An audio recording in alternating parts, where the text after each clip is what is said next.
Ato ng Sairo ng dugang pang mga balita sa Mindanao. Makabanato si Cyril Chavez live sa Cagayan de Oro City. Cyril. Salamat Sara.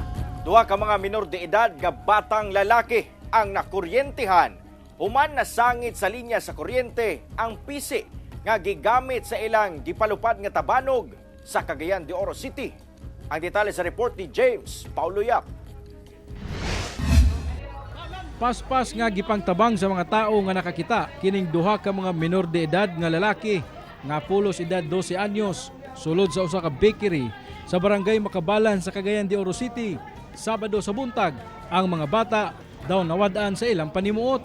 Sumala sa tindera sa bake shop nga ang maong mga bata nakuryentehan samtang nagpalupad sa ilang tabanog. Odo ni sabod man daw ang kuan tabanog. Primero nagluyag gid sila sir kay mura daw sila ila pamati nga ingon daw ilang kuan malawas. Sumala sa mga nakakita nga dinhimatod pa may plastar ang duha ka mga bata samtang nagpalupad sa ilang mga tabanog ug sa wadamha. Kalit matod pa nga misangit ang ilang tabanog diha sa linya sa kuryente. Hinungdan nga nakuryentehan ug milagpot pa ang duha ka mga minor de edad. Hinoon paspas nga narespondihan sa Police Station 5 Makabalan ang maong insidente ug dalisab nga nadala sa ospital ang duha ka mga biktima. Base sa investigasyon, may gamit matod pa og bronze nga pisi sa ilang tabanog.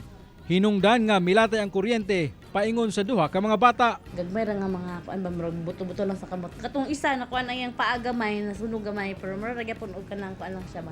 Oh, gamay lang oo. Oh, okay ra pud siya kay dahil dito mo pud dito siya nanawag mo pud dahil sa kanang or rescue. Sa karon nakauli na sa ilang tagsa-tagsa ka pamilya ang duha ka mga bata samtang nagpadayon nga nagpaayo sa ilang mga samad. Pahimangno sa kapulisan sa mga ginikanan nga imonitor ang ilang mga anak aron malikay sa susamang insidente. Kauban si Makoy Sempron, James Paulo Yap, 1 Mindanao.